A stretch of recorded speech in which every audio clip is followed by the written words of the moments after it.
Welcome to IBDeditorials.com. Obama's Global Tax by Investors Business Daily, July 29, 2008. Election 08. A plan by Barack Obama to redistribute American wealth on a global level is moving forward in the Senate. It follows Marxist theology, from each according to his ability to each according to his need.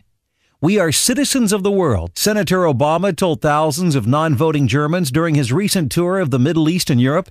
And if the Global Poverty Act, S-2433, he has sponsored becomes law, which is almost certain if he wins in November, we are also going to be taxpayers of the world. Speaking in Berlin, Obama said, quote, "While the 20th century taught us that we share a common destiny, the 21st has revealed a world more intertwined than at any time in human history," unquote. What the 20th century really showed was a series of totalitarian threats, from fascism to Nazism to communism, defeated by the U.S. military. Hitler's Germany, Mussolini's Italy, Tojo's Japan, and the Soviet Union offered destinies we did not share. Our destiny of peace and freedom through strength was not achieved by a transnationalist fantasy of buying the world a Coke and singing Kumbaya. Obama's Global Poverty Act offers us a global socialist destiny we do not want, one that challenges America's very sovereignty.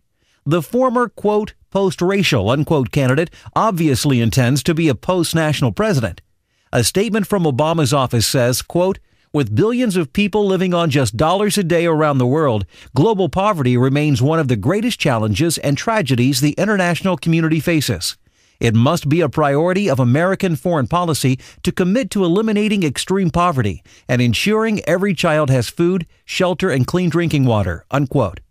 These are worthy goals, but note there's no mention of spreading democracy, expanding free trade, promoting entrepreneurial capitalism, or ridding the world of despots who rule in ravaged countries such as Zimbabwe and Sudan.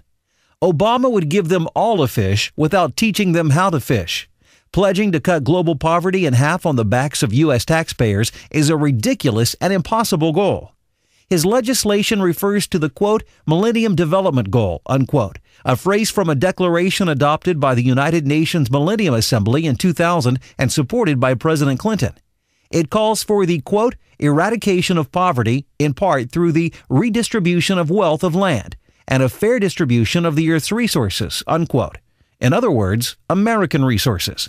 It's a mantra of liberals that the U.S. is only a small portion of the world's population, yet consumes an unseemly portion of the planet's supposedly finite resources. Never mentioned is the fact that America's population, just 5% of the world's total, also produces a stunning 27% of the world's GDP, to the enormous benefit of other countries. Nonetheless, their solution is to siphon off the product of our free democracy and distribute it. We already transfer too much national wealth to the United Nations and its busybody agencies. Obama's bill would force U.S. taxpayers to fork over 0.7% of our gross domestic product every year to fund a global war on poverty, spending well above the $16.3 billion in global poverty aid the U.S. already spends. Over a 13-year period from 2002, when the UN's Financing for Development Conference was held, to the target year of 2015, when the U.S. is expected to meet its part of the UN Millennium Goals, we would be spending an additional $65 billion annually for a total of $845 billion. During a time of economic uncertainty, the plan would cost every American taxpayer around $2,500. If you're worried about gasoline and heating oil prices now, think what they'll be like when the U.S. is subjected in an Obama administration to global energy consumption and production taxes. Obama's Global Poverty Act is the, quote, international community's, unquote, foot in the door. The UN Millennium Declaration called for a, quote, currency transfer tax, a tax on the rental value of land and natural resources, a royalty on worldwide fossil energy production, oil, natural gas, coal, fees for the commercial use of the oceans, fees for the airplane use of the skies, fees for the use of the electromagnetic spectrum, fees on foreign exchange transactions, and a tax on the carbon content of fuels, unquote. Co-sponsors of S-2433 include Democrats Maria Cantwell of Washington, Dianne Feinstein of California, Richard Durbin of Illinois, and Robert Menendez of New Jersey.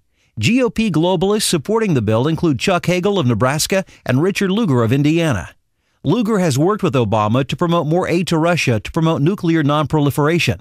Lugar also promotes the law of the sea treaty, which turns over the world's oceans to an international seabed authority that would charge us to drill offshore and have veto power over the movements and actions of the U.S. Navy.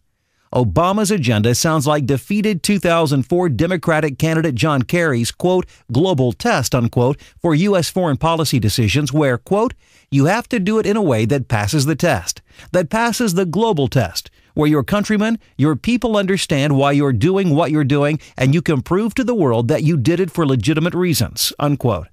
Obama has called on the U.S. to, quote, lead by example, unquote, on global warming and probably would submit to a Kyoto-like agreement that would sock Americans with literally trillions of dollars in costs over the next half-century for little or no benefit.